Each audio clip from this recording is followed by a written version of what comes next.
service together.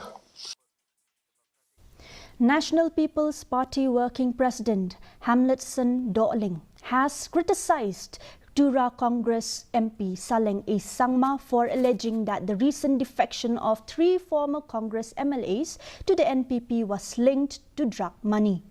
Dorling called the accusation an act of desperation and urged the Congress to understand the real reasons behind the defections before making false claims. He also defended the NPP-led MDA-2 government, stating that it has been making significant efforts to combat drug abuse in the state.